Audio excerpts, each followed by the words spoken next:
This video goes over how to find powers of I for powers higher than 2, which is what we've covered so far. So I to the first is simply I. We know that already. I'm going to add I to the 0th. Anything to the 0th power except for 0 is 1. I to the second, we know that is -1. That's by definition. As we go from one power of I to another, what we're doing is we're multiplying by I. So I to the first times I is I to the second. I to the second times I is going to be I to the third. So if we want to know what I to the third is, we can take the value from I to the second, which is -1, and we can multiply that times I. And that will give us -I. To figure out what I to the fourth is, we once again multiply by I. So I to the fourth is going to be the value from I to the third, which is -I, times I, which is -I squared. But we know that I squared is -1. So -1 is going to become +1. I to the fifth, once again, we can multiply by I. And I to the fifth will be I to the fourth, which is 1, times I, which is I. And we could carry on as long as we want. I to the sixth will be the value from I to the fifth, which is I times I, which will be -1. And you'll notice here that we're getting a pattern, right? We got I, -1, -I, 1. Then I, -1, etc., etc. So the powers of I form a cycle.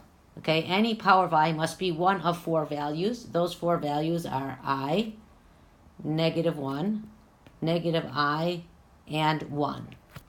If we want to compute how higher powers of I, such as I to any nth power, n is a positive integer, we're going to divide n by 4. What we're doing here is we're finding the location in the cycle. And the number of complete cycles we go through will be the quotient. The remainder will give us the place in the cycle to get the power of I.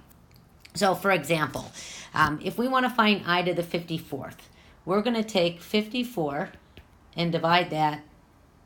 Let me get a little more room. We're going to take 54 and we'll divide that by 4.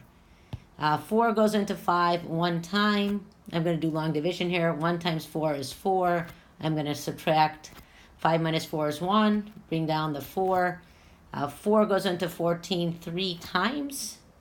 And then I do 3 times 4 is 12. I subtract, and I get a remainder of 2. Now I'm going to show you how to use the remainder. So the remainder gives us the value that we want. So if we have a remainder, let's say this is the remainder of 0 is going to be like I to the 0th. So the value would be 1. If the remainder is 1, that's like I to the first over here, so our value is I. If the remainder is 2, it's like I squared, so our value is -1. And if the remainder is 3, the value of I to that power is going to be like I cubed, which is -I. And those are the only remainders we can have when we divide something by 4.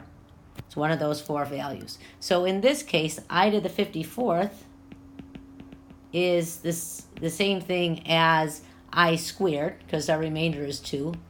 So I squared is -1. So I to the 54th is -1. If you'd like to know how this works, we can use our knowledge of I to various powers, or any value base to various powers.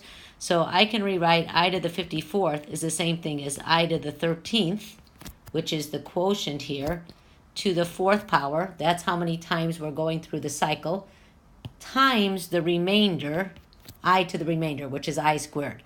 I to the 13th to the 4th, this is 1. That's the remainder of 0, how many times we go through it. So I to the 54th is equivalent to I squared, which is -1. But in fact, when we solve these problems, we're just going to divide n by 4, find the remainder, and then think about the corresponding power of I that goes with that remainder.